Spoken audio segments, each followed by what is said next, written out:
আসসালামু আলাইকুম প্রিয় ফুটবল ফ্যান্স। চ্যাম্পিয়ন্স লিগের সময় এটা চ্যাম্পিয়ন্স লিগের একের পর এক গুরুত্বপূর্ণ ম্যাচ রয়েছে, হাই ভোল্টেজ ম্যাচ কোয়ার্টার ফাইনালের ফার্স্ট লেগে, সেগুলো নিয়ে আলোচনা করব। যদিও কঠিন একটা সময়, আমার কাছে মনে হয় সারা বিশ্বের জন্যই কঠিন একটা সময়। দোয়া বা প্রার্থনা ছাড়া খুব একটা বিষয় আমাদের কারো কোনো কিছু করার নেই। আর্সেনাল বনাম রিয়াল মাদ্রিদের মধ্যকার হাই ভোল্টেজ একটা ম্যাচ রয়েছে, তারপর বায়ার্ন মিউনিখের সাথে ইন্টার মিলানের ম্যাচ রয়েছে এবং এটা কিন্তু বাংলাদেশ সময় অনুযায়ী আজকের রাতেরই ফিক্সার। এবং এই মুহূর্তে আপনি যদি অপটা অ্যানালিস্ট যারা কিনা ফুটবল ডেটা নিয়ে অনেক ভালো রিসার্চ করে এবং সেখান থেকে প্রেডিক্টিভ মডেলের মাধ্যমে যারা কিনা এই প্রেডিকশন বা সম্ভাবনাগুলো করে, তারা একটা প্রেডিকশন করেছে যেখানে আর্সেনালকে তারা এগিয়ে রেখেছে হোম গ্রাউন্ডে, বায়ার্ন মিউনিখকে স্বাভাবিকভাবে তাদের হোম গ্রাউন্ডে এগিয়ে রাখা হয়েছে। বার্সা প্যারিস সেন্ট জার্মের প্রসঙ্গে আমরা পরে আলোচনা করব। যদি এই দুটো ফিক্সারে আসলে ফোকাস করি, অপটার মতে আর্সেনাল ফেভারিট হিসেবে শুরু করবে এবং বায়ার্ন মিউনিখ তাদের ঘরের মাঠে ফেভারিট হিসেবে শুরু করবে। আমি যদি আরেকটু গভীরে যাই, আর্সেনাল এবং রিয়াল মাদ্রিদের মধ্যকার এই ম্যাচে ক্লিয়ার কাট ভাবে অপটার সাথে আমি অন্তত এই জায়গায় একমত যে আর্সেনালেরই সুযোগটা নেওয়া উচিত। নিজেদের ঘরের মাঠে হোম অ্যাডভান্টেজ যদি আর্সেনাল নিতে না পারে, তাহলে চ্যাম্পিয়ন্স লিগের পরবর্তী রাউন্ডে তাদের ওঠার সম্ভাবনা খুব একটা বেশি দেখি না। সাম্প্রতিক সময়ে তারা যদি অনেক কনভিন্সিং ফুটবল খেলে, এটা অনেকে দাবিও করেন, তারপর আমার কাছে মনে হয় প্রতিপক্ষ যেহেতু রিয়াল মাদ্রিদ, এখানে নিজেদের ঘরের মাঠে একটা পরিষ্কার ব্যবধানে জয় করা ছাড়া আর্সেনালের জন্য আসলে পরবর্তী লেগটা অনেক অনেক অনেক টাফ হবে। এখানে আমি কিছুটা হলো অপটা অ্যানালিস্টের সাথে দ্বিমত, যে পসিবিলিটি আর্সেনালের পক্ষে অনেক বেশি দেখানো হয়েছে, কারণ রিয়াল মাদ্রিদ খুব ভালো করে জানে যে অ্যাওয়ে ভেন্যুতে কিভাবে জয় পেতে হয় কিংবা কিভাবে অন্তত ব্যবধানটা কম রাখতে হয়। তবে তারপরও আর্সেনাল ব্যাপারটা পজিটিভলি নিতে পারে, বিশেষ করে অডেগার্ড পার্টে কিংবা ডেকল্যান রাইস সমৃদ্ধ যে একটা মিডফিল্ড লাইন আছে, এটা একটা স্টেবল মিডফিল্ড লাইন হিসেবে যে কোনো একটা ম্যাচে প্রতিমান হতে পারে। ফাইনাল থার্ডে বুকায়ো সাকা, গ্যাব্রিয়েল মার্টিনেলির মতো উইঙ্গাররা আছেন এবং মিকেল মেরিনোর মতো একজন সেন্টার ফরওয়ার্ড আছেন। অর্থাৎ এখানে তাদের midfield to attack line real মাদ্রিদের ডিফেন্স লাইনের আসলে বড় পরীক্ষা নিতে পারে। এবং রিয়াল মাদ্রিদের ডিফেন্সে সাম্প্রতিক অনেকগুলো ম্যাচে আপস অ্যান্ড ডাউনস কিন্তু দেখা গিয়েছে। রিয়াল মাদ্রিদের ডিফেন্ডারদেরকে এখানে একটা বড় রকমের সতর্কতার মধ্য দিয়ে যেতে হবে।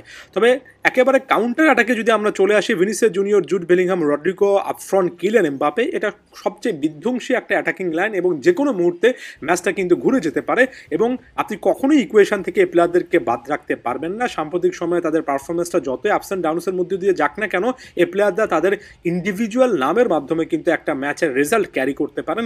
যে কোনো মুহূর্তে জ্বলে উঠে তারা কিন্তু রেজাল্টটা নিজেদের পক্ষে নিয়ে আসতে পারেন। তাই আর্সেনালের ডিফেন্স লাইনেরও কিন্তু বড় পরীক্ষার একটা ম্যাচ। আমার কাছে মনে হয় মিডফিল্ডে একটা পারফেক্ট ব্যালেন্স যে দলটা বেশি রাখতে পারবে, তাদের চান্সেস হয়তো বা অনেক বেশি আসবে।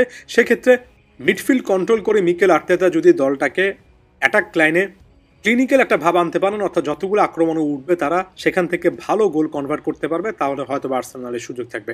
একজন কোচ হিসেবে এটা মিকেল আর্তেতার সামনে বড় পরীক্ষা। কার্লো আনচেলত্তি এমন স্টেজে বারবার করে পরীক্ষা দিয়েছেন, বারবার করে পাস করেছেন, বারবার করে ক্লাচ মোমেন্ট খুঁজে পেয়েছেন।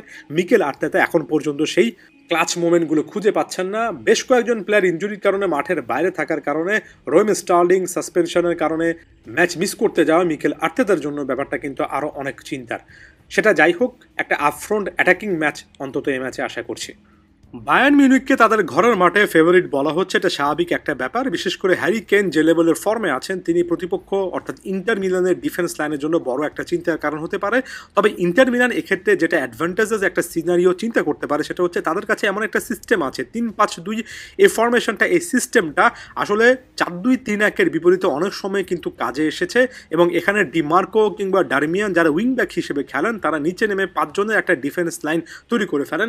সেক্ষেত্রে কোনো একজন ফরওয়ার্ডকে আটকে রাখাটা ইন্টার মিলানের ডিফেন্স লাইনের জন্য একেবারে ইম্পসিবল কোনো ব্যাপার নয়, বরঞ্চ এর আগে তারা অনেকবার এই জিনিসটা করেছে। তবে বায়ার্ন মিউনিখের ফাইনাল থার্ডে জামাল মুসিয়ালা না থাকলেও অলিসে আছেন। জামাল মুসিয়ালা না থাকাটা একটা বিশাল রকমের নেগেটিভ পয়েন্ট। তবে মাইকেল ওলিসের সাথে সার্জ গ্নাব্রি এবং লিরোয় সানে মিলে যদি আসলে আফ্রন হ্যারিকেনের সাথে একটা লিঙ্ক আপ করতে পারেন, এই বায়ার্নকে ফাইনাল থার্ডে অ্যাক্টিভিটিতে আটকে রাখাটা অনেক কঠিন হবে।